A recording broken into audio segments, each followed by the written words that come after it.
L'histoire commence lorsqu'un gars se réveille et est surpris de voir que ses mains sont vraiment petites. Il va regarder autour de lui et découvre qu'il se trouve dans une sorte de royaume géant. C'est alors qu'une servante s'inquiète pour lui parce qu'elle a peur qu'il tombe par la fenêtre. Le nom de cet enfant est Van, et il s'excuse. Le paysage extérieur était tout simplement trop magnifique, et il a été submergé par sa beauté. La servante est choquée de l'entendre parler ainsi, et elle se demande où il a appris des mots aussi difficiles. Elle fait remarquer qu'il n'a que 2 ans, ce qui surprend Van. Il est en réalité beaucoup plus âgé, alors il se demande ce qui se passe. Il a des souvenirs vagues d'avoir vécu dans cet endroit, alors il se demande si c'est cette chose qu'on appelle la réincarnation. Van se souvient que cette servante s'appelle Ti et que son nom est Van Fersio. Son père est Marquis, et ses frères aînés sont Mercia, Jar et Sesto. Ti est très impressionné par sa capacité à dire tout leur nom complet à son âge, mais Van veut juste savoir où il se trouve actuellement, alors que toute la famille prend le petit déjeuner. On voit que tout le monde est très tendu et sérieux. Van, quant à lui, n'a rien de commun avec ses frères, et les servantes le trouvent tout adorable. Il mange ses légumes comme un bon garçon, et les servantes le complimentent pour sa capacité à bien mâcher sa nourriture. Elles l'adorent absolument, alors Van a l'impression d'être un VIP dans une sorte de club hôtesse. Van met ensuite toutes les plaisanteries de côté pour examiner sa situation actuelle. Il semble qu'il ait été réincarné dans ce nouveau monde, mais ses souvenirs de son temps au Japon sont toujours intacts. C'est alors que nous voyons à quel point Marquis est sérieux lorsqu'il demande à Jar ce qu'il va étudier aujourd'hui. Jar répond immédiatement en disant qu'il va apprendre la magie du feu et les formations de bataille. Marquis pose la même question à Sesto, qui répond qu'il va étudier la magie. Marquis se tourne ensuite vers Van pour savoir ce qu'il va faire, mais sa réponse est un peu différente. Van explique qu'il y a beaucoup de choses qu'il ne connaît pas, alors il envisage de commencer par étudier la culture et l'histoire de leur nation. Cela choque instantanément tous ses frères, et Marquis ne peut s'empêcher de rire. Il pensait avoir gâté Van plus qu'il est le dernier enfant de sa défunte épouse, Mera, mais il est heureux de voir qu'à seulement 2 ans, Van est déjà un jeune homme bien. Marquis est très satisfait de sa croissance, et il est convaincu que Van possédera une puissante magie du feu comme Mera et lui-même. Marquis dit que l'avenir de la famille est entre de bonnes mains, et il attend avec impatience l'évaluation des aptitudes magiques de Van lorsqu'il aura 8 ans. Marquis devient alors très sérieux et déclare qu'il a de grands espoirs pour Van. Van réfléchit alors à l'importance apparemment cruciale de l'aptitude magique d'une personne dans ce monde. Leurs capacités offensives les rendent utiles pour protéger les gens, c'est pourquoi les nobles désirent l'une des 4 magies élémentaires. Ces 4 magies sont le feu, l'eau, le vent et la terre. Ceux qui ont une aptitude pour d'autres types de magie qui ne rentrent pas dans ces 4 catégories sont considérés comme une disgrâce. En ce qui concerne sa famille, Marquis et tous les frères de Van possèdent l'une des 4 magies élémentaires. Un peu plus tard, nous voyons que Van s'est vraiment intéressé à la culture de cette nation pendant ses études. Il regarde une carte et se demande si un port voisin est le seul d'où les navires peuvent naviguer. Ti répond que oui, car d'énormes monstres rôdent dans les profondeurs de l'océan, et les navires seraient attaqués s'ils partaient d'ailleurs. Van ne se lasse pas de ces nouvelles informations, alors il se demande quelle race existe dans ce monde. Ti commence à énumérer toutes les différentes sortes, comme les elfes et les nains, mais elle est interrompue par les autres servantes. Elles font remarquer que tout cela est trop compliqué pour un enfant de 2 ans, alors Ti s'excuse. Van lui dit que ce n'est pas un problème et qu'il l'a questionné parce qu'il veut apprendre tout ce qu'il peut. Il s'est intéressé à autre chose, alors il a demandé à Ti de lui enseigner les outils magiques. Ti commence par expliquer que les cristaux magiques, les pierres précieuses, ainsi que certaines roches et minerais peuvent tous stocker de la magie. Pour cette raison, les gens peuvent fabriquer des outils magiques liés à leur aptitude magique avec eux. Les servantes sont étonnées de voir Van absorber toutes ces informations alors qu'il n'a encore que 2 ans. C'est alors que leur petite leçon est interrompue par le majordome nommé Espada. Espada reconnaît que Van a actuellement 2 ans et qu'il apprend à lire et à faire des opérations arithmétiques de base. Mais cela ne suffit pas à Espada, qui veut découvrir exactement ce que Van sait vraiment. Van regarde ce type et pense qu'Espada est un majordome talentueux qui est apparemment au service de son père depuis de nombreuses années. Ce type semble assez fiable, mais Van ne peut s'empêcher de penser qu'il peut être vraiment effrayant parfois. Van dit doucement que sa lecture n'est pas très bonne, alors Espada veut entendre parler de ses compétences en calcul. Une fois de plus, Van parle doucement et explique qu'il peut faire un peu d'addition et de soustraction. Espada ne perd pas de temps et lui fait passer un test rapide. Il lève quelques doigts et demande à Van de lui dire combien de doigts il tient levés. Van en compte correctement 5, et tout le monde attend patiemment de voir ce que dit Espada. Espada déclare alors qu'il deviendra le tuteur de Van, ce qui horrifie ce dernier. Les leçons commencent immédiatement, mais elles sont absolument brutales. Espada ne fait jamais de cadeaux à Van, mais grâce à ces leçons difficiles, Van parvient à apprendre à lire et à écrire en quelques semaines seulement. Van se demande souvent si ce genre d'études est acceptable pour un enfant de 2 ans, mais cela finit par l'aider à apprendre beaucoup de choses. Van passe ensuite les 2 années suivantes à étudier du matin au soir, et finit par avoir 4 ans. Nous le voyons maintenant s'entraîner à l'escrime avec Ty, mais il ne fait pas le poids face à elle. Ty gagne comme toujours, mais Van en a assez de ses moqueries. Les autres servantes la réprimandent, car elles font remarquer que Ty ne doit pas tenir à la vie pour oser ainsi se moquer de leur Van. Elles insistent pour que Van la punisse, mais Van dit qu'il n'est pas dérangé par la façon dont elle le traite. Les autres servantes refusent d'accepter cela, car normalement, être aussi impoli envers un noble serait un crime grave. Van reconnaît que c'est l'une de ses obligations en tant que noble, alors il se prépare à punir Ty pour son insolence. Ty crie de terreur en se préparant, mais Van se contente de lui donner une petite tape sur la tête. Les autres servantes le supplient d'en faire plus, mais Van déclare que l'affaire est réglée. Ty n'en revient pas qu'il l'ait épargné, et Van lui adresse simplement un sourire rassurant. Van étudie ensuite l'escrime chaque jour, et à l'âge de 5 ans, il est capable de se battre à égalité avec les soldats plus âgés pendant l'entraînement. Alors que Van s'entraîne avec l'un d'eux, il pense au style de combat de ses adversaires. Il se bat généralement contre d'autres enfants, donc leurs attaques ont tendance à être simplistes. L'expérience de Van dans sa vie antérieure fait une énorme différence, alors il parvient à battre facilement les soldats en entraînement. Après avoir écrasé l'enfant avec lequel il s'entraînait, les autres apprentis disent que leur Van est vraiment incroyable. Ils n'en reviennent pas que Van soit si doué avec l'épée en plus de tous ses autres talents. Et ils le qualifient de véritable prodige. Van a également bon cœur, car il aide l'enfant à se relever. Cela étonne également les autres, car contrairement à Jar et Sesto, Van leur parle malgré leur statut inférieur. Alors que Van prend une pause, il est accueilli par le commandant adjoint nommé Dee. Dee regarde les mains de Van et est étonné car Van n'a aucune callosité. Il pensait que Van s'entraînait à l'épée chaque soir, donc il s'attendait à ce que ses mains soient plus abîmées, mais ce n'est pas le cas. Van explique qu'il ne peut pas s'entraîner autant qu'il le voudrait parce que ses études occupent tout son temps. Dee révèle alors que Van a tellement étudié parce qu'Espada avait reçu l'ordre de lui faire étudier 3 fois plus dur que n'importe qui d'autre. Van est choqué car il n'en avait aucune idée, mais maintenant tout s'explique. Il trouvait bizarre d'être le seul à étudier du matin au soir, et maintenant il sait pourquoi. Dee suppose que Van préférerait apprendre l'épée, alors il dit que s'il veut s'entraîner davantage, il plaidera sa cause pour lui. Il traite Espada de tête de feu et dit que cette tête de feu est trop attachée aux matières académiques. Dee ne veut pas cela pour Van, alors il déclare qu'il devrait plutôt emprunter la voie de l'épée. Il jure d'enseigner à Van tout ce qu'il sait pour qu'il devienne le plus grand épéiste de la nation. Ce type exagère dans tout ce qu'il dit, mais le regard dans ses yeux dit à Van qu'il est sérieux. Van le calme en expliquant que même s'il aime l'épée, il aime aussi étudier. Il n'y a que 24 heures dans une journée, mais Van promet de faire de son mieux pour faire les deux. Dee accepte sa décision et dit qu'au minimum, il supervisera personnellement les cours d'épée de Van. Van est intimidé par la détermination de ce type, alors il demande à Dee d'y aller doucement avec l'entraînement. Dee l'assure qu'il le fera, car il n'a pas oublié que Van n'est encore qu'un enfant. Dee est vraiment impatient de lui enseigner le combat, et quelque chose dit à Van que l'entraînement à l'épée sera assez intense. Van a raison, car l'entraînement de Dee consiste à faire balancer son épée des centaines de fois à Van. Il lui dit de faire sans monter et sans balayage médian encore et encore. Leur entraînement est absolument impitoyable et semble ne jamais finir. Finalement, Van trouve un moment pour reprendre son souffle et ne peut s'empêcher de traiter Dee de démon. Dee n'a pas fini, car il remarque que Van ne fait vraiment rien pendant sa pause. Il ne peut pas tolérer cela, alors il dit à Van qu'il devrait se reposer en position accroupie au lieu d'utiliser une chaise. Dee devient assez fou, alors Van pense qu'il n'est peut-être pas un démon après tout, et qu'il est peut-être juste un idiot. C'est alors que Ty arrive pour donner une serviette à son héros. Van reconnaît que sa vie a été assez rude, mais chaque jour a été amusant depuis sa réincarnation. En regardant les gens autour de lui, Van dit qu'il ressent une satisfaction qu'il n'a jamais connue dans sa vie antérieure. Van ne veut rien tenir pour acquis, alors il décide qu'il doit profiter pleinement de cette vie amusante qu'il a dans ce monde. Un peu plus tard, Van passe en revue ce qui s'est passé jusqu'à présent. Après sa réincarnation, il a été considéré comme un prodige à l'âge de 6 ans. Chaque jour, il subissait des études épuisantes et un entraînement à l'épée. Un jour, le corps de Van lâche même en plein milieu d'une session d'études, jusqu'à ce que quelqu'un remarque qu'il a l'air vraiment épuisé. Cela a été la même chose jour après jour, et cela devient trop pour lui. Van a réalisé qu'à ce rythme, il n'aurait jamais l'occasion de profiter de sa nouvelle vie. C'est pourquoi il dit maintenant à Ty qu'il veut sortir jouer. Elle se demande s'il y a un endroit où il aimerait aller, alors Van réfléchit. Il finit par décider d'aller au marché, alors ils s'y rendent. Immédiatement. Pendant ce temps, Van pense qu'il n'est pas exactement en bon terme avec ses frères. Ils sont tous très compétitifs, car celui qui finira par être le plus fort parmi eux prendra la tête de la famille. Van sait qu'il doit être prudent, car s'il se distingue trop en tant que prodige, ses frères pourraient essayer de lui ôter la vie. Si les choses continuent ainsi, Van sait qu'il ne pourra pas profiter de sa vie en paix. C'est pourquoi Van a décidé de devenir un paresseux, pour être un enfant normal au lieu d'un prodige.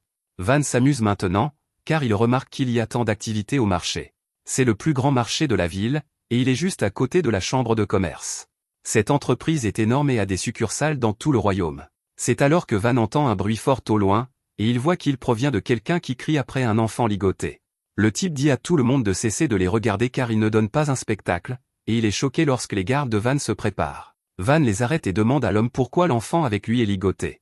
L'homme explique que cet enfant est son fils, et qu'il peut en faire ce qu'il veut. Van est stupéfait par cette réponse, et l'homme explique qu'il est là pour vendre son fils comme esclave. Cela trouble Van, alors T explique comment les choses se passent ici. Depuis longtemps, les familles pauvres vendent les enfants qu'elles ne peuvent pas nourrir comme esclaves pour gagner de l'argent pour vivre. Van trouve cela horrible et se demande ce qu'il peut faire. C'est alors qu'une femme apparaît de nulle part et se demande si Van est le fils cadet de Marquis. T confirme qu'il est le jeune prodige, et elle montre même à la femme son blason familial. La femme est ravie, car tout le monde parle de Van, et elle l'accueille à la chambre de commerce. Elle s'appelle Rosalie, et elle dit qu'ils ont tout ce que Van pourrait jamais vouloir à l'intérieur de cet endroit. Van pointe immédiatement l'enfant et explique qu'il va être vendu comme esclave. Van veut savoir à combien il sera vendu, alors Rosalie le regarde. Elle se demande si l'enfant a une aptitude magique, alors l'homme explique qu'il est capable d'utiliser la magie de vol. Ce n'est pas très précieux, alors Rosalie explique qu'il ne paierait pas plus de 3 gros argents pour lui. Malheureusement, cela met l'homme en colère, et il s'en prend à son fils. Il dit qu'il ne vaut rien et traite son fils de gamin inutile. L'homme l'emmène, car il prévoit d'essayer de le vendre dans une autre boutique, mais il est arrêté net. Une voix surgit de nulle part disant qu'il achètera l'enfant, et tout le monde est choqué de voir que c'est Van. L'homme est stupéfait lorsque Van propose de l'acheter pour 5 argents, et Van demande à T d'aller chercher l'argent. Il paie l'homme les 5 argents, et le type n'hésite même pas à laisser son fils derrière lui. Van demande à l'enfant si tout va bien, mais l'enfant ne dit pas un seul mot. Van enlève la corde qui le ligotait, et l'enfant sort de son état de choc. Van se présente, et l'enfant révèle que son nom est Canson. Van lui explique joyeusement qu'il est libre maintenant, donc il peut aller où il veut. T est surprise car elle pensait que Van l'avait acheté pour en faire un esclave, mais ce n'est pas du tout le cas. Van avait simplement l'impression qu'il devait aider l'enfant, alors c'est ce qu'il a fait. Il demande à Canson s'il a un endroit où aller, mais une fois de plus, il se tait. Van comprend qu'il n'en a pas, alors il lui demande s'il aimerait venir avec eux. Les gardes de Van y voient un problème, car ils doutent que Marquis autorise un enfant d'origine inconnue dans le manoir. Ce serait différent si Van le ramenait comme esclave, alors Van détermine qu'il n'a pas d'autre choix. Il demande à Canson si cela lui conviendrait, et Canson répond que cela ne le dérange pas. C'est une nouvelle fantastique, alors Van dit qu'il est temps de lui trouver des vêtements convenables. Van réalise qu'il n'est pas le meilleur pour cela, alors il demande à Rosalie si elle veut bien les aider. Rosalie est heureuse d'avoir leur commerce, mais elle dit d'abord qu'ils devraient finaliser le contrat d'esclavage. Elle prend alors les mains des deux et commence le processus. Cela appose un sceau sur leurs 2 mains, et cela agit comme leur contrat d'esclavage. Il ne peut pas être enlevé, et le sceau restera tant que le contrat n'est pas annulé. Rosalie dit qu'elle renoncera aux frais de contrat puisque c'est la première fois qu'ils font affaire ensemble, alors Van la remercie. Rosalie est stupéfaite un instant, mais elle se souvient qu'il est temps de travailler. Alors qu'elle court pour commencer, Rosalie n'en revient pas d'avoir été remerciée par un noble. Van est content que tout soit enfin réglé, alors il emmène Canson pour qu'il soit arrangé. Un peu plus tard, nous voyons que Canson a l'air d'une personne différente alors qu'il informe Van que Dee le cherche. Van propose de donner un cookie à Canson s'il dit à Dee qu'il n'est pas là, mais Canson fait remarquer que Dee sait déjà qu'il est ici. Canson se régale du cookie de toute façon, et Van se demande où sont ses gants. Canson explique qu'il n'en a pas besoin, mais Van se demande s'il est vraiment à l'aise de montrer son sceau d'esclave. Canson n'est pas seulement à l'aise, il est en fait fier du sceau. Il déclare qu'il symbolise son amitié avec Van, alors il aime le montrer. Van fait remarquer qu'il a acheté ses gants pour lui, alors Canson jette tout ce qu'il vient de dire par la fenêtre et met les gants. C'est alors que Dee arrive à la recherche de Van, mais Canson lui dit que Van n'est pas là. Dee dit que quelqu'un a vu Van entrer dans cette pièce, mais Canson dit qu'il doit se tromper. Canson déclare qu'il n'en est pas sûr, mais il croit que la personne a juste halluciné à cause de ses sentiments forts pour Van. L'enquête de Dee n'est pas terminée, car il remarque les miettes de cookies sur le visage de Canson qui n'y étaient pas avant. Canson nie qu'elles aient jamais été là, mais Dee l'a vu les essuyer. Dee en a assez des jeux, car il détermine que Van a dû soudoyer Canson pour qu'il mente. Dee est impressionné par l'audace de Canson de lui mentir en face, alors il décide qu'il entraînera Canson à la place de Van. Canson n'en revient pas, mais il ne peut rien faire alors que Dee l'emmène commencer leur entraînement à l'épée. Van voit qu'il est sûr de sortir, et il ne peut que s'excuser auprès de Canson de l'avoir laissé porter le chapeau. Un peu plus tard, nous voyons que tout le royaume parle de Van. Il a finalement 8 ans, ce qui signifie qu'il est temps d'évaluer son aptitude magique. Tous ses frères ont une aptitude pour la magie du feu ou du vent, et tout le monde est sûr que Van possédera la magie du feu. Tout le monde attend avec impatience les résultats de Van, et il lui souhaite le meilleur parce qu'il est si gentil avec tout le monde. Malheureusement, l'histoire prend un tour très sombre lorsque Marky entend parler des résultats du test d'aptitude de Van. Il révèle que Van n'a d'aptitude pour aucune des 4 magies élémentaires, et Marky est furieux. Les nouvelles sont encore pires, car on dit à Marky que l'aptitude de Van est en fait pour la magie de production. Van est terrifié par la réaction de son père, et une tension commence à remplir toute la pièce. C'est le pire résultat possible, car, comme l'explique Marky, la magie de production est connue comme la plus malheureuse de toutes. Elle permet à son utilisateur de créer des épées et des accessoires en préparant des matériaux et en visualisant le résultat dans son esprit.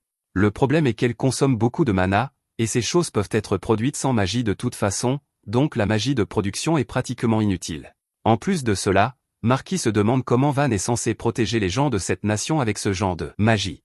Marky dit que sa défunte épouse Mera était une puissante mage du feu, et lui aussi.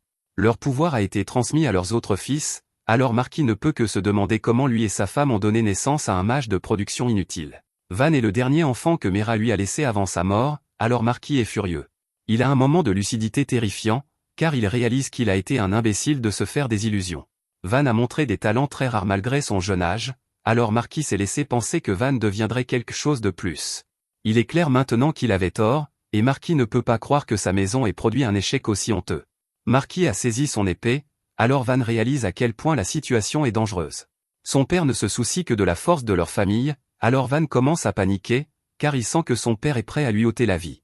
Marky réalise ce qu'il doit faire, alors il lève son épée devant son fils. Van ne peut qu'observer avec horreur, car il est complètement sans défense, et il essaie désespérément de trouver un moyen de s'en sortir. C'est alors que, avant que Marky ne puisse le frapper, Mercia intervient pour l'arrêter. Marky veut savoir ce que cela signifie, alors Mercia explique qu'il a une idée. Il y a un village éloigné qui reste sous-développé à cause de son emplacement, mais il fait toujours partie de leur domaine. Mercia a un plan pour cet endroit, alors il suggère de laisser la région à Van. Marky connaît ce village sans nom, mais il se demande pourquoi Mercia pense que c'est une bonne idée.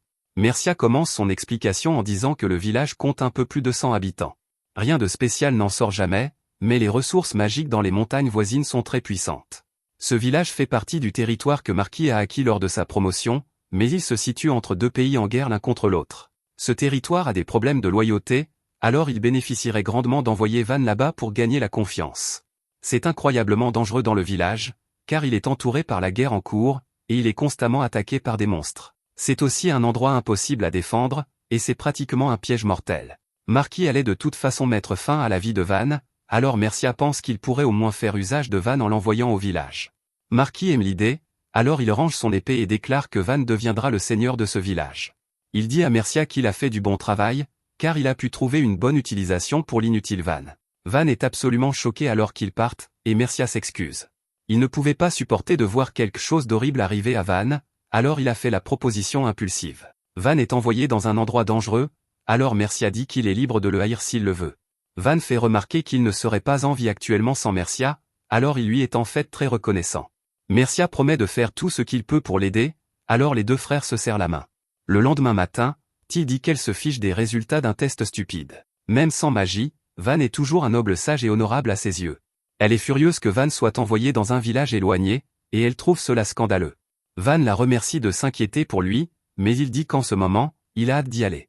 Un seigneur d'une ville rurale n'aura pas grand-chose à faire, alors Van a hâte d'avoir plus de temps libre. Si les choses se passent bien, Van croit qu'il pourra enfin vivre une vie amusante et décontractée. Il est vraiment optimiste, car il déclare qu'il en fera un endroit où il aimera vraiment vivre. Malheureusement, le roi se fiche complètement de Van maintenant, alors il est envoyé sans aucun chevalier. Les seules personnes qui l'accompagneront sont 10 aventuriers que Mercia a engagés. Au début, ils allaient seulement le laisser emmener Canson avec lui, mais Van sait que cela aurait été terrible pour eux. Heureusement, son frère a empêché que cela ne se produise, alors il ne peut que remercier Mercia. C'est alors que Ti arrive pour rappeler à Van quelle est sa servante personnelle, c'est pourquoi elle viendra avec lui. Ti apparaît de nulle part et révèle qu'il viendra également. Il prévoit toujours d'enseigner à Van tout ce qu'il sait sur l'épée, et rien ne l'arrêtera. C'est un geste très gentil, mais Van ne peut s'empêcher de penser qu'il va lui infliger plus d'entraînement. C'est alors qu'Espada dit qu'il vient aussi parce qu'il vient de prendre sa retraite en tant que majordome. Il a décidé de superviser les études de Van pour s'amuser pendant sa retraite, et Van ne peut pas croire que tout le monde le rejoint. Alors qu'ils partent, Ti fait remarquer que Van a un grand sourire aux lèvres. Van ne s'en était pas rendu compte au début, mais maintenant il peut dire qu'il était vraiment anxieux de partir seul. Van pense alors que le blason familial n'est pas sur ce carrosse parce que Marquis voulait l'envoyer loin sans que personne ne le sache. Van s'attend pleinement à ce que ce soit un départ triste de sa maison, mais une petite fille surgit de nulle part pour lui dire au revoir. Il s'avère que tout le royaume sait qu'il part, et ils se sont tous rassemblés pour lui souhaiter bonne chance. L'un de ses chevaliers explique que Dee était contrarié d'apprendre que Van était envoyé en secret. Il ne pouvait rien faire pour empêcher son départ, alors Dee voulait au moins s'assurer que son départ soit grandiose. Van fait remarquer que personne n'était censé être au courant, mais il n'y a aucun moyen de le dire à Dee parce que le soldat dit qu'il est endormi en ce moment. Il ne peut même pas dire à tout le monde de partir, alors Van n'aura d'autre choix que d'accepter les gentils adieux de tout le monde. Juste à ce moment, Van est choqué, car il voit que Dee n'est pas vraiment endormi et qu'il excite la foule pour lui dire au revoir. Le départ est plus grandiose que Van ne l'aurait jamais imaginé, alors qu'ils lui disent de prendre soin de lui, et Van dit au revoir à tout le monde. En chemin vers le village, Van essaie son pouvoir pour la première fois. Il est capable de transformer une brindille en une petite dague, et il explique que c'est ce qu'est la magie de production. Van s'est dit qu'il allait commencer à l'essayer ici et là, au cas où il en aurait besoin. Il a une aptitude pour cela, et il espère qu'il y a un bon moyen de l'utiliser. Il voyage depuis un certain temps maintenant, alors T dit qu'il devrait bientôt arriver au village. Van dit à Khamsin que s'il finit par ne pas aimer le village, il peut retourner au manoir. Ils ont un contrat d'esclave, mais Van ne veut pas le forcer à vivre dans le village. Il dit qu'il peut libérer Khamsin du contrat d'esclave, et qu'il dirait à Myrrika de s'assurer qu'il soit bien traité. Khamsin, bien sûr, décline l'offre, car il déclare qu'il a déjà décidé de dédier sa vie à Van. Peu importe le danger dans lequel ils se trouveront, Khamsin est déterminé à le protéger. C'est alors que la calèche s'arrête brusquement, et Harb explique avec frénésie que le village est attaqué. DC est le coupable derrière l'attaque, et il détermine qu'il doit s'agir de bandits ou de mercenaires déchus. Il est sûr que ce sont des combattants expérimentés, alors Van évalue la situation. Le village est entouré d'une haute clôture, mais elle est inefficace contre les flèches. Des hommes d'allure dangereuse attaquent depuis la porte principale, alors Van détermine que les villageois doivent maintenir leur défense en tortue. Il y a environ 50 ennemis, et le groupe de Van est bien moins nombreux. Dee demande à Van la permission de rejoindre la bataille, car s'ils attaquent tous ensemble, ils devraient pouvoir vaincre les bandits. Les aventuriers que Myrrika a engagés ne sont pas d'accord, car ils pensent que c'est trop dangereux. L'ennemi les surpasse largement en nombre, et ils ne feraient que jeter leur vie. Dee reconnaît cet homme comme étant Orto l'aventurier, et il dit qu'il est conscient du danger. Il sait déjà qu'ils subiront des pertes, mais il est sûr qu'ils peuvent repousser les bandits. Orto fait remarquer que les aventuriers n'ont été engagés que pour garder Van jusqu'à ce qu'ils atteignent le village, et qu'ils n'accepteraient jamais une quête qui risquerait la vie de ses camarades. Dee ne recule pas, car il explique que ce village est le premier territoire de Van. Les villageois sont ses premiers citoyens, donc ils doivent tirer l'épée pour les protéger du danger. Orto admire sa chevalerie, mais il explique que cela n'a rien à voir avec des aventuriers comme eux.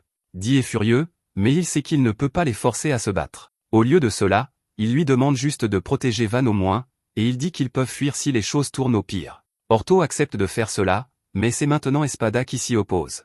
Si Dee perd la vie au combat, le village n'aura pas d'avenir même s'ils prennent le contrôle. Il dit qu'ils ne peuvent pas risquer cela, alors Dee ne peut que se demander ce qu'Espada pense qu'il devrait faire. Espada rappelle à tous que bien qu'il ait servi comme simple majordome au manoir, il est toujours un mage élémentaire. Il les assure qu'ils peuvent compter sur sa prouesse au combat, mais les aventuriers ont du mal à croire que ce type peut se battre. Espada entre directement dans l'explication de son plan en disant qu'il créera d'abord un mur défensif. Il servira de bouclier, donc il a demandé aux aventuriers de tirer des attaques à distance depuis derrière. Une fois que l'ennemi se concentre sur les attaquants à distance, Dee et ses hommes le chargeront depuis le flanc. Ils sont largement dépassés en nombre, mais une série d'attaques surprises améliorera leurs chances de victoire. Van se demande si Espada prévoit vraiment de rester en arrière et de se battre, alors Espada révèle que c'était toujours son plan. S'il n'agit pas comme un leurre et ne continue pas à attaquer depuis derrière le mur, alors Dee et ses hommes perdront leur vie pour rien. Van est toujours contre, car il est sûr qu'Espada perdra la vie au combat, mais Espada ne vacille pas. Il déclare que c'est une dernière chance de montrer la force de son vieil homme, et il supplie Van de lui accorder cette demande égoïste. Van admire sa détermination, mais il fait remarquer qu'Espada a tant contribué à sa famille. Van refuse que sa vie se termine dans un endroit comme celui-ci, et il dit la même chose pour Dee et ses hommes. S'ils perdent leur stratège expert, Espada, et leur meilleur combattant, Dee, alors il leur sera impossible de développer ces terres. Si Van échoue dans cette mission, il est sûr que son père lui prendra la vie. Van ne peut permettre que rien de tout cela n'arrive, alors il déclare que ce sera lui qui servira de leurre. Tout le monde est choqué par sa décision, et T refuse immédiatement. Elle préférerait le faire elle-même, et Khamsin dit la même chose. Van apprécie ce qu'ils essaient de faire, mais T lui est très précieuse, et il ne veut pas voir sa vie s'achever.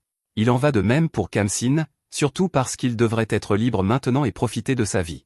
Van a déjà pris sa décision, alors il déclare qu'il conduira la calèche dans la bataille et attaquera de front. De cette façon, le reste de leur groupe pourra attaquer à distance sur les deux flancs. Dee essaie de l'arrêter une fois de plus, mais Van lui rappelle quelque chose. Il a fait de l'entraînement à l'épée avec lui tous les jours, donc il ne perdra pas facilement la vie. Van dit que même s'il devait perdre la vie ici, il ne peut penser à une meilleure fin pour un seigneur que de sacrifier sa vie pour son peuple. Le discours de Van est incroyablement inspirant, et Ortho a été complètement choqué par la détermination de Van. Ortho détestait l'idée de garder un noble quand il a entendu parler de la mission pour la première fois, car il croyait qu'il n'y avait pas de bons hommes parmi la haute noblesse. Il était sûr qu'il méprisait tous les aventuriers et les gens du commun, donc aucun d'entre eux ne valait la peine d'être protégé. La seule raison pour laquelle il a accepté la quête était parce qu'il voulait continuer à obtenir des emplois bien payés de la guilde, donc il n'avait pas le choix. Ortho a été surpris quand Van est venu saluer les aventuriers quand il a su que ce seraient eux qui le garderaient. Van s'est poliment présenté et les a remerciés pour leur service. Les autres aventuriers ont souligné à quel point Ortho avait tort quand il disait qu'il n'y avait pas de bons nobles, car Van était clairement un jeune homme poli. Après le départ de Van, les autres aventuriers ont été soulagés de voir qu'il garderait un gamin ordinaire. Même Ortho a dû admettre qu'il avait tort, car il a réalisé que tous les nobles n'étaient pas pareils. Van est un bon gamin, et voir à quel point il est déterminé à protéger son village a changé la vie d'Ortho. Ortho s'avance et dit que, pour cette fois, il confiera leur vie à Van. Van essaie de l'arrêter, mais Ortho l'interrompt. Un enfant qui dit qu'il est prêt à risquer sa vie ne peut être ignoré, et Ortho ne pourrait pas affronter ses camarades s'il ne faisait rien. Ses camarades sont exactement sur la même longueur d'onde, car ils réalisent à quel point ils avaient tort auparavant. Il ridiculisait l'idée qu'un noble ait de la détermination, car les nobles qu'ils ont rencontrés jusqu'à présent étaient tous du vent. Van, en revanche, était prêt à mettre sa vie en jeu, et tout le monde est inspiré. Van n'avait aucune idée qu'il avait ce genre d'effet sur Pluriel et les autres, et Pluriel ne peut que rire parce que Van a même pris le temps de mémoriser les noms d'aventuriers comme eux. C'est ce genre de choses que Van fait qui leur donne l'impression qu'ils peuvent lui confier leur vie. Dee est le prochain à se manifester, car il déclare que lui et ses hommes sont des chevaliers nobles au service de la famille royale. Protéger Van ici et maintenant signifie défendre l'avenir de la maison. Espada se joint à lui en disant qu'il ne peut pas approuver que Van utilise une stratégie aussi irresponsable. Il se battra avec les autres, mais une fois l'ennemi traité, il devra apprendre à Van la responsabilité qu'il porte en tant qu'héritier potentiel de la famille royale. Espada rejoint Dee et Ortho sur les lignes de front et dit qu'il modifiera sa stratégie. D'abord, il créera un mur défensif et lancera des attaques à distance. Ensuite, les hommes de Dee prendront le flanc gauche, tandis que le groupe d'Ortho le chargera depuis la droite. Tout le monde est prêt, alors Espada crée immédiatement le mur. Il est levé en un clin d'œil, et les aventuriers disent qu'ils ne s'attendaient pas à ce que le vieux majordome soit un mage aussi puissant. Ils sont aussi toujours impressionnés par Van, et Ortho dit même qu'il l'accueillerait s'il devenait roi. Les bandits, quant à eux, n'ont pas remarqué l'énorme mur qu'Espada a dressé derrière eux. Ils sont trop concentrés sur la conquête du village, et ils sont sûrs que ce sera une promenade de santé. Ce n'est pas le cas, cependant, car des flèches commencent à pleuvoir sur eux, et plusieurs bandits sont éliminés. Ils remarquent enfin que les flèches viennent de derrière le mur, alors leur chef déclare qu'ils attaqueront quoi que ce soit derrière. Les bandits chargent, mais Dee apparaît et commence à les anéantir. Ils traversent leur groupe avec une force incroyable et en éliminent plusieurs avec sa lame. Ortho est juste là avec lui, et Dee dit que tout se passe comme prévu. L'ennemi est tombé dans leur leurre, et ils ont pu les surprendre depuis les deux flancs. La bataille s'intensifie vraiment maintenant, alors Ortho dit à ses hommes de ne pas laisser le chevalier les surpasser. Les chevaliers et les aventuriers chargent depuis les deux flancs, alors les bandits réalisent qu'ils sont encerclés. Les bandits ont toujours l'avantage du nombre, mais nos héros compensent par la pure compétence. Le terriblement puissant dit à ses ennemis de s'avancer s'ils veulent que leur vie s'achève, alors les bandits commencent à fuir loin de lui. C'est alors que le chef des bandits se rue vers le mur, et Ortho réalise qu'il vise les gens de l'autre côté. Ortho appelle désespérément quelqu'un pour l'arrêter, mais il est trop tard. Le chef des bandits a dépassé le mur, où il trouve une Pluriel sans défense. Il se prépare à mettre fin à sa vie, mais Van parvient à attirer son attention. Van manœuvre jusqu'à derrière le type, et l'abat avec sa lame. Khamsin suit ensuite l'attaque de Van et met fin à la vie du chef des bandits. La bataille n'est pas encore terminée, cependant, car Van dit qu'il y a de bonnes chances que l'ennemi se concentre sur leur position. Il dit à tous de faire attention à ce qui est devant eux, et Pluriel ne peut que se demander comment Van peut être si calme. La bataille se termine un peu plus tard, et Ortho fait le point sur la situation. L'ennemi a subi d'énormes pertes, tandis que Van et son groupe n'ont subi aucune perte. C'est le meilleur résultat possible, et c'est une victoire totale. Une fois qu'Ortho aura reçu le paiement, leur quête sera terminée et ils pourront partir. Cependant, Ortho dit qu'il est devenu curieux du potentiel de Van. Il sait qu'il n'y aura pas beaucoup d'argent là-dedans, mais il se demande ce que son groupe pense de rester dans ce village pendant un certain temps. Certains aventuriers préfèrent partir en quête, donc ils partent, mais Orto et ses hommes restent. Pluriel est particulièrement intéressé à rester car Van lui a sauvé la vie, et elle veut le lui rendre. Les autres ont été très impressionnés par la manière dont Van s'est comporté sur le champ de bataille, et ils n'arrivent pas à croire qu'il n'a que 10 ans. Il est aussi beaucoup plus gentil que n'importe quel autre noble qu'ils aient jamais rencontré, donc ils ont tous hâte de voir ce que ce village deviendra sous la direction de Van. Orto se demande s'ils sont tous prêts à rester ici pour aider Van, et ils sont tous d'accord. Pendant ce temps, Ty réprimande Van pour avoir mis sa vie en danger. Elle est furieuse, et elle exige qu'il la laisse risquer sa vie en premier la prochaine fois. Ty arrive pour féliciter Van pour le travail bien fait, et Van dit la même chose au commandant. Quant à Espada, il sent que les villageois se sont rassemblés près de l'entrée. Van se souvient que c'est leur première fois ici, alors il se prépare à rencontrer tout le monde. À l'intérieur du village, Ty remarque que cet endroit a beaucoup plus d'espace qu'elle ne l'imaginait. Van se présente au chef du village nommé Ronda, et Ronda le remercie d'avoir sauvé leur village. Malheureusement, ces attaques se sont produites auparavant, et ils ont été attaqués plusieurs fois rien que cette année. Van ne peut que se demander pourquoi ce village est ciblé, alors Ronda explique leur passé. À l'époque où ils faisaient partie du comté de Frodinado, des chevaliers patrouillaient la région pour les protéger. Malheureusement, tout cela a disparu quand le village est devenu partie du territoire que le père de Van contrôle. Van ne peut que s'excuser auprès d'eux, car il explique que son père n'a pas encore été informé de la situation des petits villages. Ronda est terrifié par cette déclaration, car cela donne l'impression que les petits villages ne valent pas la peine d'être protégés. Ils ne paient pratiquement rien en taxes, alors il craint que ce soit la raison pour laquelle le roi ne se soucie pas d'eux. Van essaie de les calmer en disant que se plaindre de l'état du royaume ne servira à rien, mais cela ne fait qu'empirer les choses. Les villageois ne veulent pas entendre ce genre de discours d'un noble, car il ne peut pas comprendre à quel point les choses sont dures pour eux. Van essaie de les calmer à nouveau en expliquant que sa principale préoccupation est l'avenir de ce village.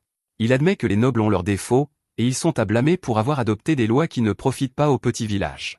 Malheureusement, ils ne peuvent rien y faire pour le moment, alors Van dit qu'il devrait se concentrer à réfléchir à des moyens de protéger le village. Van y a déjà réfléchi, et il a trouvé 3 mesures qu'ils peuvent prendre. D'abord, Van dit qu'ils doivent produire quelque chose de si précieux que le royaume ne peut ignorer ce village. Ensuite, ils doivent gagner régulièrement assez d'argent pour engager des mercenaires. Enfin, ils doivent améliorer et développer le village eux-mêmes. Les villageois disent qu'ils ont eu des idées comme celle-là avant, mais c'est toujours plus facile à dire qu'à faire. Van reconnaît que cela a dû être difficile auparavant, mais il déclare que les choses seront différentes maintenant parce que leur nouveau seigneur est arrivé. Ce village est tout ce qu'il importe maintenant, alors il fera tout ce qu'il peut pour le défendre et le développer. Ces paroles inspirantes n'ont aucun effet sur les villageois, alors Van peut dire qu'ils ne lui font pas encore confiance. C'est alors qu'Espada se présente et explique qu'il a servi le roi en tant que majordome en chef pendant de nombreuses années. Il se porte garant de Van en expliquant qu'on lui a confié des terres à l'âge de 8 ans après avoir été considéré comme un prodige. Ty se présente ensuite en disant qu'il est le commandant adjoint des chevaliers du roi, et il se porte également garant de Van. Les villageois sont sous le choc, car le majordome en chef du roi et le commandant adjoint sont venus dans leur village. Ce sont clairement des personnes très importantes, alors ils ne peuvent que se demander ce qu'ils font ici. Ronda se demande si le fait que Van soit un prodige signifie qu'il peut utiliser la magie élémentaire, alors Van révèle qu'il le peut. Il dit que c'est seulement de la magie de production, donc il ne devrait pas trop en attendre de lui au combat. Il est clair que les villageois sont déçus d'entendre cela, mais Van dit qu'il n'a simplement pas encore compris ses pouvoirs. C'est alors qu'un des villageois soulève le problème des taxes. Jusqu'à présent, cela a été une lutte incroyable de donner 30% de leur récolte, et cela a eu un effet terrible sur le village. Van ne perd pas de temps pour régler cela, car il dit qu'ils peuvent le réduire à 10% pendant un certain temps. Il a beaucoup de projets pour ce village, donc il est important d'assurer d'abord un mode de vie stable. Les villageois sont choqués d'entendre que les taxes seront réduites, et c'est un énorme soulagement. Van déclare qu'il est temps de commencer, et ils commenceront par renforcer les murs défensifs du village. Il se demande si le mur de terre magique d'Espada est durable, mais malheureusement ce n'est pas le cas. Il maintient son intégrité tant qu'il est actif, mais quand le mana disparaît, il devient un simple tas de terre. Van détermine qu'ils devront remplacer le mur par quelque chose de plus solide, mais ils ont besoin de quelque chose en attendant. Ce ne sera qu'une mesure temporaire, alors il demande à Espada de créer un mur de terre pour eux. Espada le fait immédiatement, et tous les villageois sont émerveillés par son incroyable pouvoir. Van veut aussi construire un fossé pour ralentir tout intrus, alors leur dit de laisser le travail aux chevaliers. Van a vraiment l'attention des villageois maintenant, alors il leur dit que la coopération de tous est vitale en ce moment. S'ils restent tous unis, ce village peut renaître encore plus fort qu'avant. Un peu plus tard, Ty se demande ce que Van fait dans les bois. Il explique qu'il pensait tester sa magie de production, Alors il a rassemblé un tas de bois. Alors qu'il essaie sa magie, Van remarque qu'il peut sentir une chaleur grandissant lentement dans le creux de son estomac. Van se rappelle le processus d'utilisation de la magie de production en se rappelant de se concentrer sur le contrôle de son mana. Une fois que le mana atteint le bout de ses doigts, il doit sentir chaque fibre du bois. Ensuite, il les filera ensemble pour les rendre plus solides comme du fil empilé, avant de tisser les fibres encore plus étroitement pour faire un bloc de bois. Le processus est un succès complet alors que Van crée le bloc, mais les autres ne peuvent que se demander ce que c'est. Van explique que c'est un bloc de fibres, et il le compare à la manière dont le microfibre est fabriqué. Malheureusement, le microfibre n'existe que dans son ancien monde, alors les autres n'ont aucune idée de ce dont il parle. Un peu plus tard, Orto passe par là, et il est choqué quand il voit ce que Van a fait. Till explique que Van a fait ses blocs, et les aventuriers ne peuvent s'empêcher de remarquer combien il y en a. Orto touche l'un d'eux et remarque qu'ils sont plus légers et plus durs que prévu. Van lui donne la permission d'en couper un en deux, mais Orto trouve qu'il ne peut même pas les gratigner avec sa lame. Orto dit qu'il l'a frappé assez fort pour couper une pierre, mais ce bloc que Van a créé est incroyablement dur. Aucun d'entre eux n'a jamais rien vu de tel auparavant, et ils se demandent tous si c'est vraiment juste fait de bois. Van est satisfait de ce qu'il a créé, et il détermine que ces blocs pourraient être étonnamment utiles. Un peu plus tard, Till se demande si Van a épuisé son mana, car il a créé toutes sortes d'armes et d'outils. Van dit qu'il se sent bien, et il ne comprend pas pourquoi la magie de production a une si mauvaise réputation. Il a entendu que la consommation de mana de la magie de production est vraiment intense. Apparemment, elle consomme tellement de mana qu'il est presque impossible pour la plupart des gens de faire ne serait-ce qu'une seule chose. Van ne connaît pas encore le plein potentiel de son pouvoir, mais ce qu'il sait, c'est qu'il peut facilement créer des armes. Khamsin aime vraiment l'épée que Van vient de faire, alors Van lui dit qu'il peut l'avoir. Khamsin promet de la chérir pour toujours, et Till attend avec impatience de voir ce que Van lui donnera. Van lui tend une hache, mais elle n'est pas très excitée. Van se demande s'il y a quelque chose qui ne va pas, alors Till lui dit qu'elle s'est juste tue parce qu'elle était fascinée par la beauté de l'arme. Van peut dire qu'elle ne l'aime pas, alors il pense à lui faire un bel accessoire plus tard. Cette nuit-là, Van pense à la façon dont son corps est courbaturé à cause de tous les voyages. Ils ont à peine eu des pauses, mais le pire, c'est que Van n'a pas pu se baigner. Van est sûr que les autres sont fatigués aussi, car ils n'ont fait que camper tout ce temps. Ils ne peuvent pas continuer à vivre comme ça, alors Van décide qu'ils doivent assurer leurs besoins de base avant de renforcer les défenses du village. Van pense à ce qui serait la meilleure chose à faire en premier, et il détermine qu'il devrait faire une maison. Le lendemain, Rhonda se demande ce que nos héros font, alors Van révèle qu'ils construisent une maison pour eux-mêmes. Cet endroit était autrefois une place publique, mais il n'a pas été utilisé depuis très longtemps. Il y a beaucoup d'espace, alors Rhonda dit que c'est l'endroit parfait pour le manoir de Van. Van est enfin prêt, alors il détermine qu'il est temps de découvrir s'il peut réellement faire quelque chose d'aussi grand qu'une maison. Van rassemble toute sa concentration et détermine qu'il doit commencer par les 4 piliers qui iront dans chaque coin. Les piliers nécessitent des fils fins pour aller profondément dans le sol afin qu'ils puissent avoir de solides fondations. Après cela viennent les sols et les murs pour connecter les piliers. Enfin, après tout cela, Van termine sa maison avec le toit. Van déclare qu'il a fini, et tout le monde est complètement incrédule. Les villageois commencent à se rassembler, et les aventuriers se demandent ce qui vient de se passer. Till explique que Van vient de construire une maison pour qu'ils y vivent, mais ils ne peuvent pas croire qu'il l'ait fait en si peu de temps. Les chevaliers et les aventuriers ne pourraient pas être plus heureux avec leur nouvelle maison, et tout le monde regarde bien quand la poussière se dissipe enfin. Van doutait de lui au début parce que tout le monde lui disait que la magie de production est inutile, mais il réalise maintenant que sa magie est en fait très utile. Van regarde la belle maison qu'il a créée pour lui et ses amis, et il ne peut s'empêcher de se demander s'il l'a faite un peu trop grande. Personne ne peut croire que Van ait construit une maison géante si rapidement, et il détermine que sa magie de production est plus adaptée à gouverner un territoire que la magie élémentaire. Van convient que c'est une compétence intéressante, mais il pense toujours que la magie offensive reste la meilleure pour protéger les gens. Il est sûr que les gens se sentiraient bien plus en sécurité en vivant sous la protection d'un puissant seigneur, mais ses amis l'assurent que ce n'est pas le cas. Espada dit qu'il aurait raison en temps de guerre, mais ce que les gens cherchent, c'est simplement un seigneur qui améliorera leur vie. De cette façon, Espada dit que personne n'est mieux adapté que Van. Ce que Van vient de faire était incroyable, et Orto a déterminé que les pouvoirs de Van dépassent de loin ceux des utilisateurs réguliers de magie de production. Van n'a pas fini, car il dit que s'il lui apporte le bois, il peut même faire des maisons pour tout le monde. Tout le monde est stupéfait d'entendre cela, alors Orto et Dee disent à leurs hommes de se dépêcher et de rassembler les matériaux. Les villageois veulent aussi tous des maisons, et Van réalise rapidement qu'il ne sait pas dans quoi il s'est lancé. Leurs maisons sont vraiment en mauvais état, cependant, donc Van décide qu'il commencera par rénover de façon spectaculaire la vie des gens du village. Van accepte de faire une maison à chacun, alors ils célèbrent tous. Van finit de faire un tas de maisons, et tout le monde est émerveillé par son énorme capacité de mana.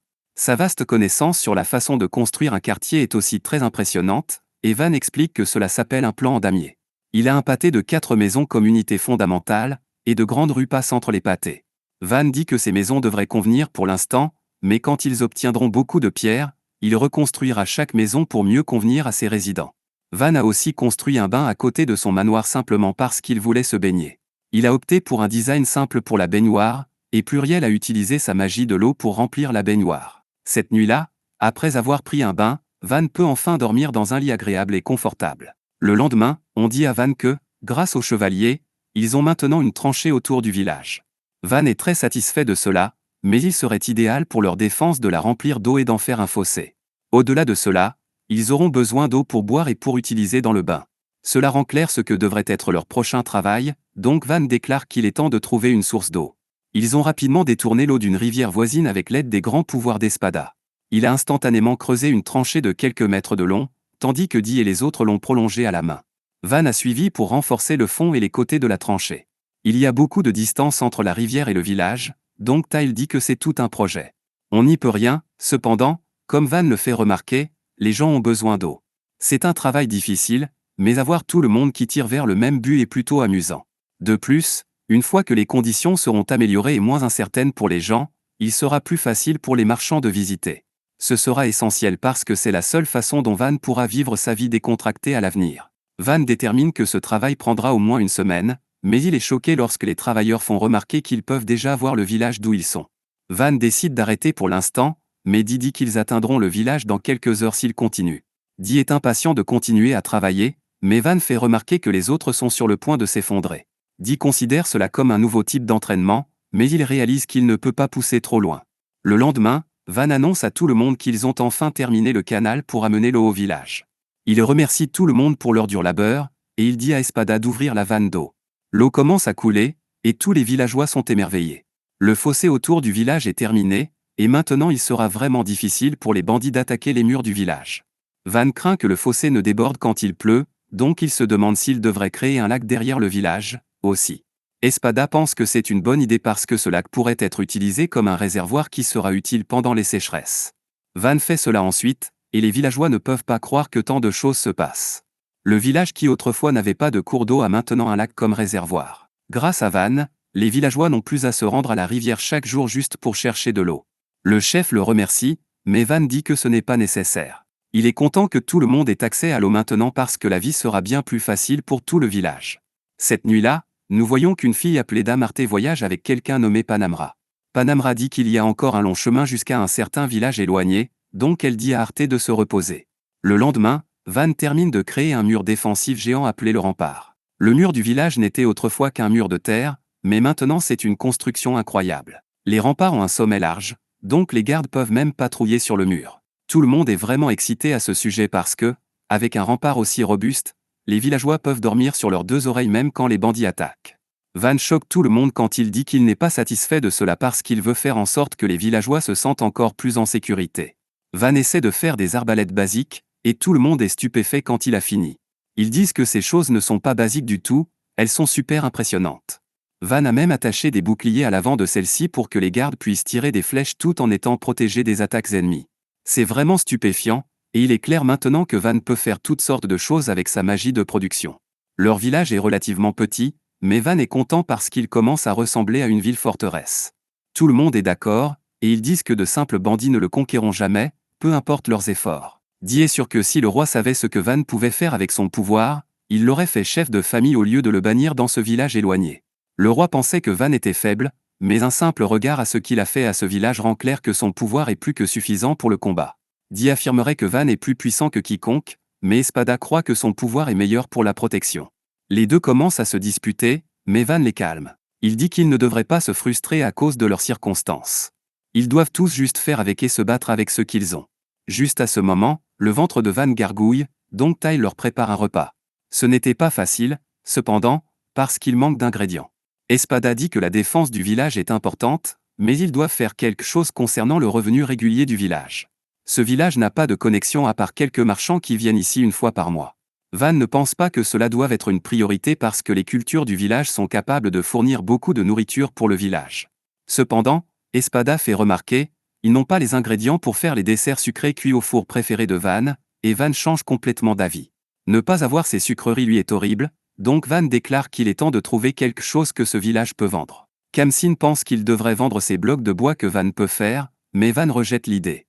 Les vendre ne fonctionnerait pas parce que seul lui peut travailler avec eux. Tout le monde donne ses suggestions, mais Van peut dire qu'il sera difficile de trouver quelque chose à vendre qui soit unique à ce village. Plus tard, Van apprend que Tyle et Khamsin ne veulent pas utiliser leurs armes. C'était des cadeaux de Van, donc ils ne veulent pas leur causer de dommages. Van fait remarquer qu'ils doivent apprendre à se défendre avec ces armes, donc ils doivent s'entraîner.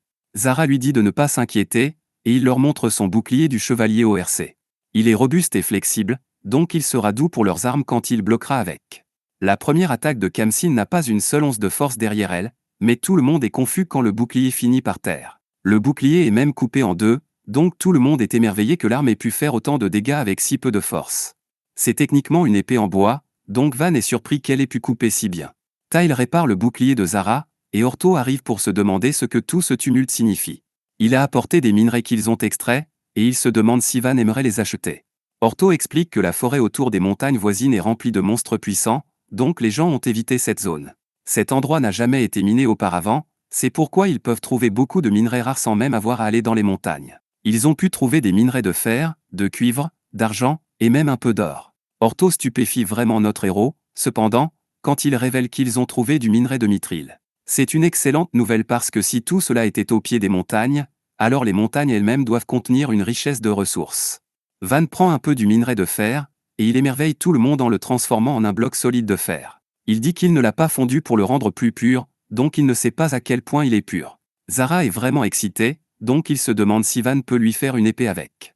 Van se sent mal à propos de ce qui est arrivé à son bouclier, donc il dit oui.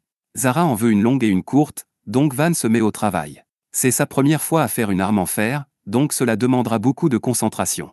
Il réfléchit intensément à sa forme et à sa nécessité d'être tranchante, et bientôt il a fini. C'est le premier client de Van, donc il a porté une attention particulière aux embellissements de l'épée. Zara ne pourrait pas être plus heureux avec l'épée courte, donc Van se met au travail sur la suivante. Celle-là est tout aussi incroyable, donc bien sûr les autres aventuriers veulent des armes, aussi. Van fait remarquer que ce sont eux qui ont obtenu les minerais, donc il est seulement juste qu'il leur fasse des armes. Quand il a fini, tout le monde est certain que Van peut vendre ses armes pour beaucoup d'argent. Van regarde ensuite le minerai de mithril, et il se demande comment seraient les armes s'il les faisait avec du mithril. Espada est très intrigué par le mithril parce qu'il n'a jamais entendu parler de quiconque minant des minerais métalliques dans les bois. La seule explication est qu'il y a un donjon à proximité. Espada dit à Van que s'ils découvrent un donjon, leur situation changerait massivement. Des hordes de gens et de biens commenceraient à affluer vers et depuis ce village. Cela rend Van vraiment excité parce que s'ils en découvrent un, l'importance de ce village augmenterait dramatiquement. Les donjons ont des tonnes de ressources en eux, avec des gemmes aussi précieuses que des trésors nationaux. Normalement, quand la guilde reçoit des nouvelles d'un nouveau donjon, ils ouvrent une branche dans la ville ou le village le plus proche. Malheureusement, Van fait remarquer que leur village n'a pas les ressources pour accueillir la guilde en ce moment. Espada est d'accord parce que la guilde venant ici amènerait de nombreux aventuriers, marchands, et même l'ordre chevaleresque. Actuellement, leur village manque des installations, de la nourriture et de l'infrastructure pour les supporters. Si cette nouvelle se répandait, une nation voisine les attaquerait, cherchant à profiter du donjon. En plus de cela, Van fait remarquer qu'il est la brebis galeuse de sa famille. Si son père découvrait que le village où il a été envoyé avait en fait de la valeur, il serait envoyé ailleurs. Cela signifie que Van doit développer ce village et produire des résultats avant de découvrir le donjon. Orto est sur la même longueur d'onde, donc il dit qu'ils éviteront l'endroit où le donjon est susceptible d'être quand ils rassembleront des ressources. Van sait que les aventuriers pourraient gagner beaucoup en rapportant simplement cela à la guilde, donc il apprécie qu'ils se retiennent pour le bien du village. Un peu plus tard, Van est satisfait de l'apparence de tout, donc il dit que cela conclut leur rénovation spectaculaire. Tyle se demande si Van n'est vraiment pas à court de mana encore parce qu'il a fait des tonnes de maisons et d'armes. Van dit qu'il va bien et se sent seulement un peu fatigué. Juste à ce moment, un messager révèle d'urgence que des lézards blindés approchent du village. Van ordonne immédiatement à tout le monde d'entrer dans les murs et donne l'ordre de lever le pont-levis et de fermer la porte. Tous les villageois sont terrifiés parce qu'ils savent à quel point ces monstres sont dangereux, mais Van n'a aucune peur. Il sait que tout le monde a peur de la bataille, mais il leur rappelle que les vies de tout le monde dans ce village dépendent de ce qu'ils font. Van promet de se battre pour tout le monde, mais il ne peut pas les protéger avec sa seule force. C'est pourquoi il dit aux villageois de lui prêter leur force pour qu'ils puissent tous protéger ce village ensemble. Les villageois sont prêts à protéger leur village, alors Van leur ordonne de se poster aux arbalètes. Khamsin explique que les aventuriers sont partis chasser, donc ils ne sont pas au village. Dans ce cas, Van décide qu'il doit participer à la bataille, mais Ty l'arrête. Il voit à quel point elle est sérieuse, alors il demande à Di de monter sur le mur et de lui rapporter ce qui se passe. De cette façon, il peut donner des ordres à une distance sûre, alors Di accepte. Di est horrifié par ce qu'il voit, alors il rapporte qu'il y a environ 40 lézards armés. C'est vraiment mauvais car même un groupe de chevaliers vétérans aurait du mal à abattre un seul lézard blindé. Il n'y a pas de temps à perdre, alors Van dit à Di de charger les arbalètes. Tous les villageois suivent l'ordre de Di, et ils lancent leur première attaque. Les flèches semblent disparaître quand elles touchent les lézards, et Di réalise qu'elles les traversent de part en part. Après un moment, ils parviennent à abattre 10 des monstres, et les villageois commencent à célébrer. Il en reste encore beaucoup, cependant, et ils n'ont plus qu'un carreau par arbalète. Ils n'ont pas le choix, alors ils tirent leur dernière flèche, et ils parviennent à éliminer une autre vague de lézards blindés. Malheureusement, ils sont à court de flèches de fer, et il reste encore beaucoup de monstres. Van a du mal à penser à une solution, mais il a une idée. Il dit à Di d'utiliser les carreaux en bois, mais les autres craignent que cela ne serve pas à grand-chose. Les écailles de ces lézards blindés sont en acier, donc les flèches en bois ne pourraient jamais les percer. Di lui dit de ne pas s'inquiéter car Van a déjà défié ses attentes d'innombrables façons. Il a protégé ce village des bandits, puis l'a développé à un rythme formidable. Di ne doutera plus jamais de lui, alors il a décidé de mettre sa foi en leur Van. Les villageois lancent les flèches en bois sur les bêtes, et les chevaliers sont choqués de voir que les flèches se plantent dans leur tête. Ils se demandent si cela a vraiment fonctionné, et tout le monde commence à célébrer alors que les monstres s'effondrent au sol. Il est clair que les flèches en bois suffisent à abattre les lézards, alors Di ordonne aux villageois de continuer à les tirer. Il dit qu'ils festoieront avec du kebab de lézard ce soir, et les flèches commencent à pleuvoir sur les monstres. Bientôt, Di annonce qu'ils ont remporté la bataille, et tous les villageois applaudissent. Van est crédité pour sa grande décision, et il est simplement content que cela ait fonctionné. Les chevaliers évaluent la situation, et ils sont très impressionnés.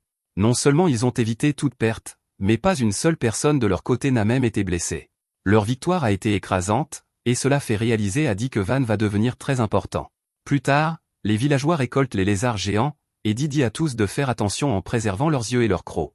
Les entrailles peuvent être jetées, mais ils doivent s'assurer d'extraire les noyaux magiques. La récolte va beaucoup plus vite que prévu, et tout cela est dû aux couteaux incroyables que Van a fabriqués. Van arrive et voit qu'ils ont des tonnes de viande dans le village maintenant, ce qui signifie qu'ils peuvent faire un festin. Le festin a lieu cette nuit-là, et Van porte un toast à leur victoire. Les villageois pensaient qu'il ne viendrait jamais un jour où ils pourraient s'amuser dans ce village, mais Van a tout changé.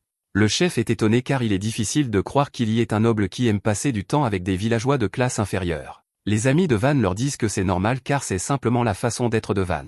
Orto n'était pas là pour la bataille, mais l'histoire a pris tout son sens quand on lui a dit que les flèches en bois étaient faites du même matériau que leurs armes. Juste à ce moment, Di les entend parler de leurs armes, alors il déclare qu'il en achètera une à Van également.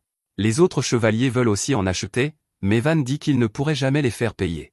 Une fois les finances du village en ordre, il leur fabriquera toutes des armes gratuitement. Ensuite, Orto explique qu'il pourrait vendre les lézards blindés à des marchands et obtenir 20 pièces d'or pour chacun. Malheureusement, la plupart de la viande se gâtera, et Van devra payer des frais de transport. En tenant compte de cela, ils pourront probablement obtenir 8 pièces d'or pour chacun. Il en reste encore 40, donc ils obtiendront un peu plus de 300 pièces d'or. Van fait la conversion, et il est étonné quand il réalise que cela représente environ 300 millions de yens. Malheureusement, Espada doit lui rappeler quelque chose. Quand un village gagne plus de 100 pièces d'or, il est obligé de payer 50% sous forme de taxes. Il n'y a aucun moyen de garder cela secret non plus, car cela sera découvert immédiatement s'ils essaient de vendre autant d'un coup. Cela ramènerait le profit à 150 pièces d'or, mais le pire est que le père de Van apprendra à quel point ce village réussit. S'il apprend que cet endroit a de la valeur, alors il exilera Van dans une autre région reculée. Espada a une idée et dit qu'il pourrait essayer de rapporter cela au frère de Van, Murcia. Il pourrait lui donner la gloire d'avoir vaincu les lézards blindés, et personne ne serait soupçonneux. Plus tard, des marchands arrivent au village, mais ils se demandent s'ils sont au bon endroit. Ils sont déjà venus ici, mais cela ne ressemble pas à l'ancien village reculé dont ils se souviennent. Van se présente comme le seigneur de ce village, et ils le reconnaissent immédiatement comme un fils de Marquet. Il est connu pour être un prodige, alors ils se demandent ce qu'il fait ici. Les marchands se présentent comme Marie et Rango. Van leur souhaite donc la bienvenue dans leur village. À l'intérieur, les gars sont absolument stupéfaits quand ils voient ce que Van a à leur vendre. Ce sont les matériaux des lézards blindés, et les gars ne peuvent pas croire qu'ils aient réussi à vaincre une si grande armée. Même les aventuriers craignent ces monstres géants, donc les gars ont du mal à croire que ce petit village ait repoussé tant d'entre eux. Ils sont impatients de tout acheter, mais ils auront besoin d'environ un mois pour tout transporter. Van accepte car ces gars devront recruter plus d'hommes pour ce travail. Malheureusement, la viande ne restera pas bonne aussi longtemps, alors Van leur dit qu'ils peuvent en prendre gratuitement. En retour, Van aimerait qu'ils jettent un coup d'œil à certaines des armes qu'ils vendent. Les gars n'avaient aucune idée qu'il y avait un forgeron dans ce village, et Van ne leur dit pas que c'est en fait lui. Les gars sont vraiment impressionnés par les armes, alors ils acceptent de les acheter au prix demandé par Van.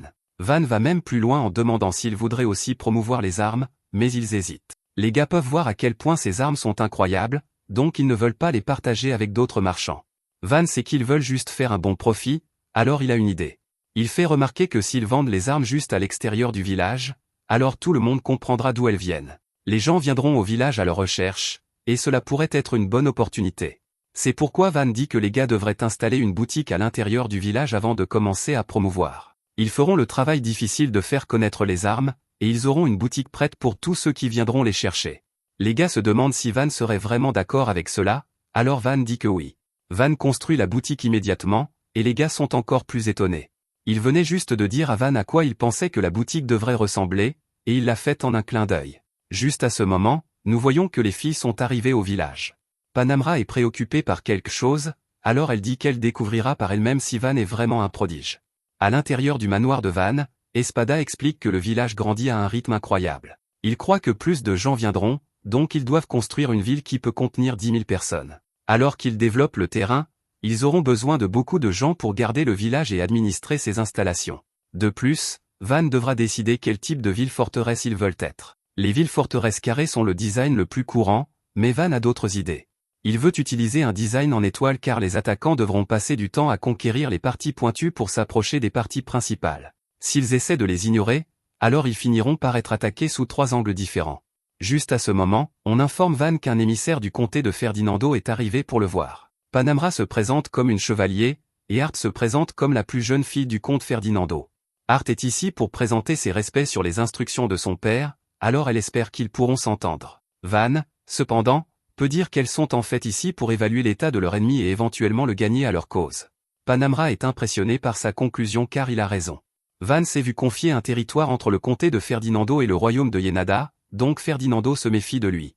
Il craint que Van ne soit à la tête des ambitions inconvenantes de son père. Panamra détermine que le fait que Van ait été envoyé si loin signifie qu'il n'a pas d'aptitude pour la magie élémentaire. Van savait que la nouvelle finirait par se répandre, alors il ne le nie pas.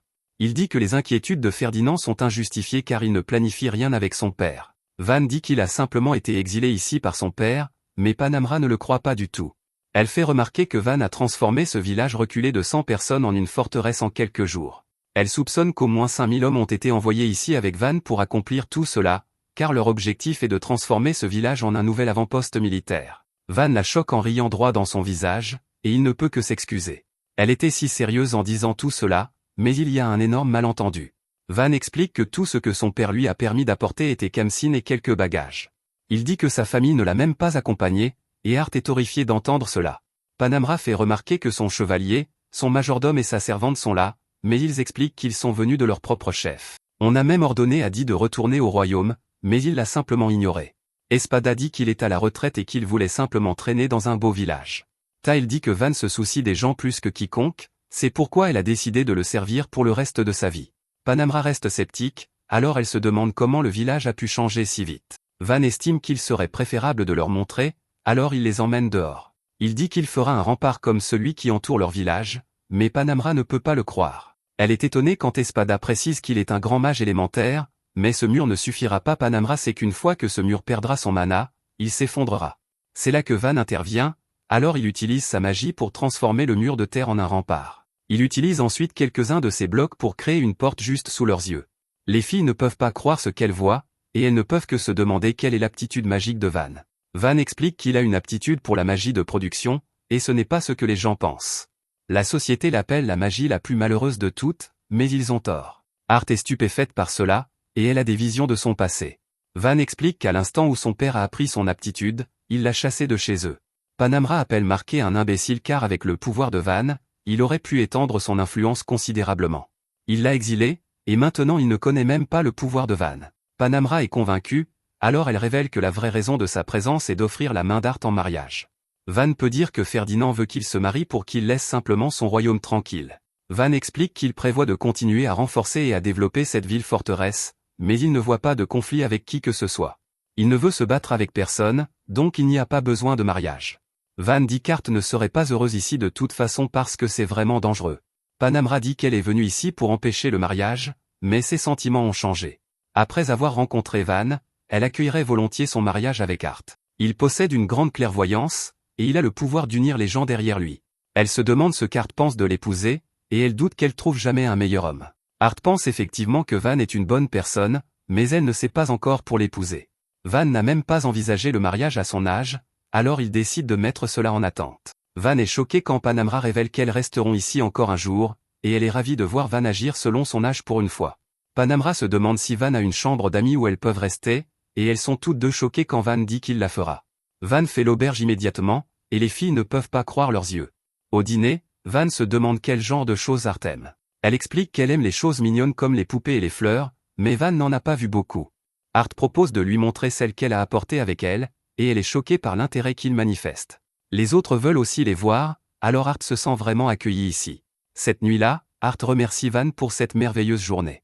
Elle était vraiment nerveuse au début, mais voir à quel point il est gentil a été un immense soulagement. Art dit bonne nuit en s'enfuyant, et Van est simplement content d'avoir fait bonne première impression. De retour à la maison, Espada détermine qu'Art a très probablement été envoyée ici pour la même raison que Van. Elle ne peut probablement pas utiliser la magie élémentaire, alors Van réalise qu'il a été difficile pour elle de dire qu'elle a été chassée de chez elle tout comme lui.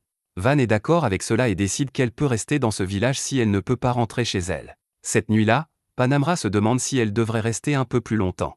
Art dit que c'est une excellente idée, et elle va se coucher. Elle pense à parler à Van le lendemain, et c'est la première fois depuis longtemps qu'elle a vraiment hâte de se réveiller.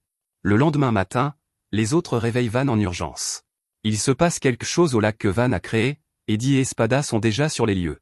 Van finit par arriver et trouve tout le monde en train de se demander qui est la mystérieuse fille dans le lac. Elle appartient à une race appelée les Apkalus, ce qui signifie qu'elle est mi-humaine, mi-poisson. Ils vivent généralement dans des rivières profondes à l'intérieur d'une forêt, mais pour une raison inconnue, plusieurs d'entre eux sont ici dans le lac créé par Van.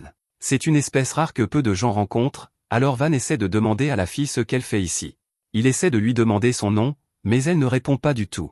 Van se demande si elle peut même le comprendre, alors il essaie plutôt de lui offrir de la nourriture. Tout le monde est étonné lorsque cela semble fonctionner, car la fille s'approche de lui.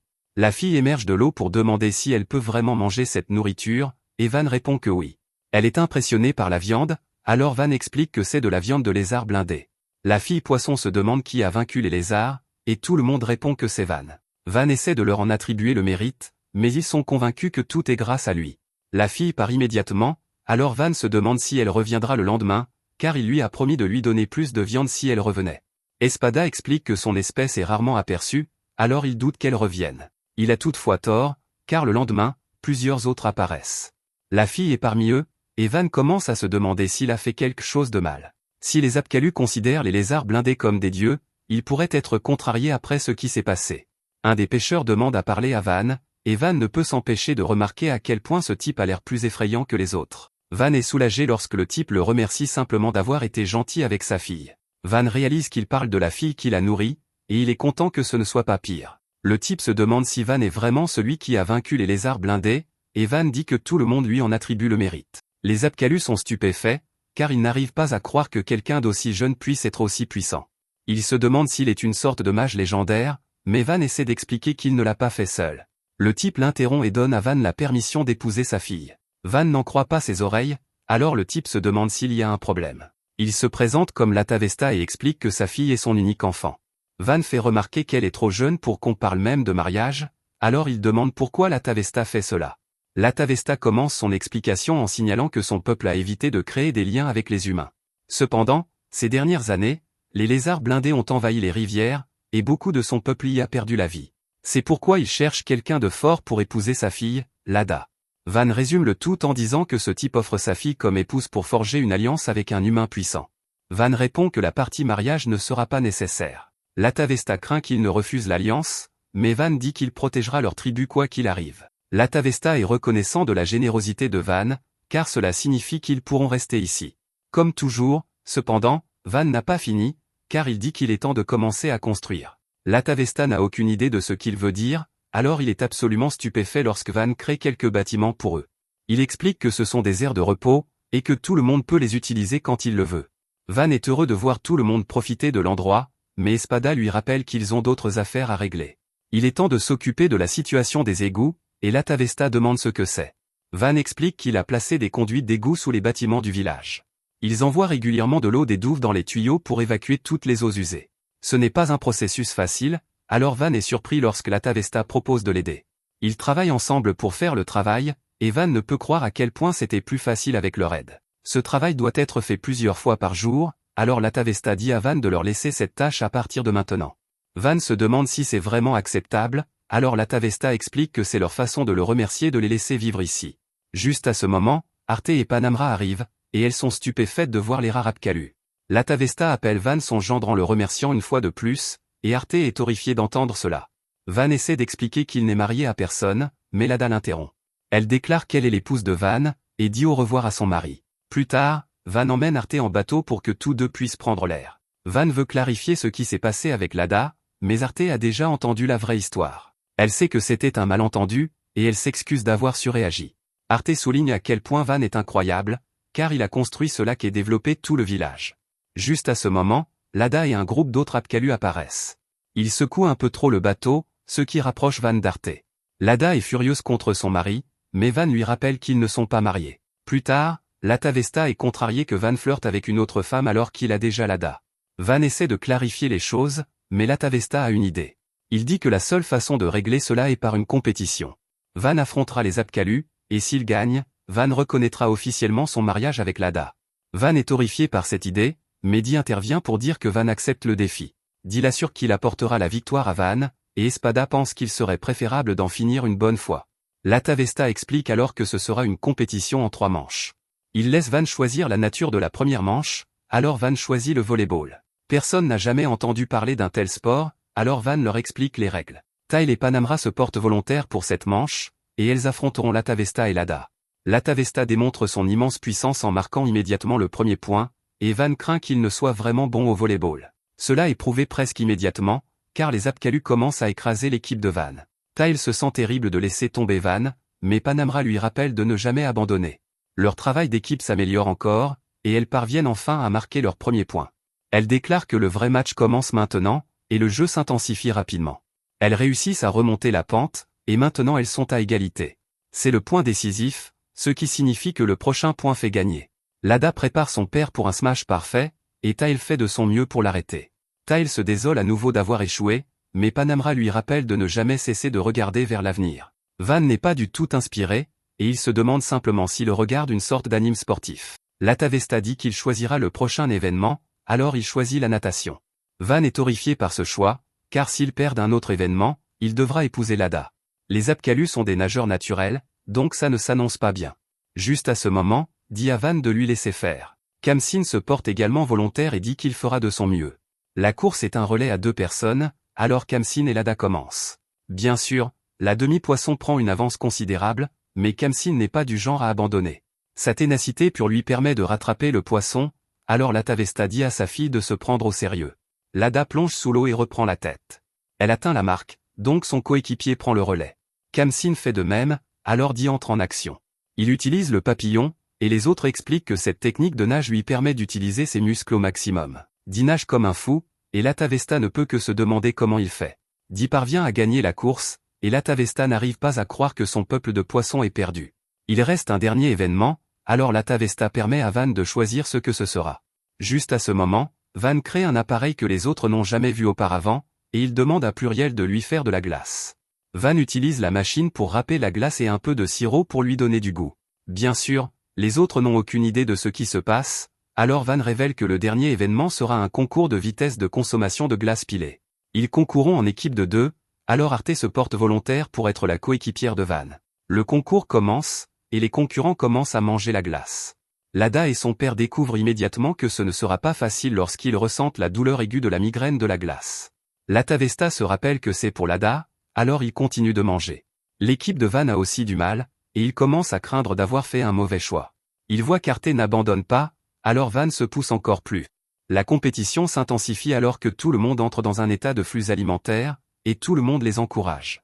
La course est serrée jusqu'à la fin, mais finalement, l'équipe de Van l'emporte. Van est content qu'il puisse enfin laisser derrière toutes ces discussions sur le mariage, mais Latavestal appelle à nouveau son gendre. Cette compétition lui a simplement prouvé que Van est vraiment un homme digne de sa fille. Van se demande à quoi a servi toute cette compétition, mais Latavesta ne répond pas.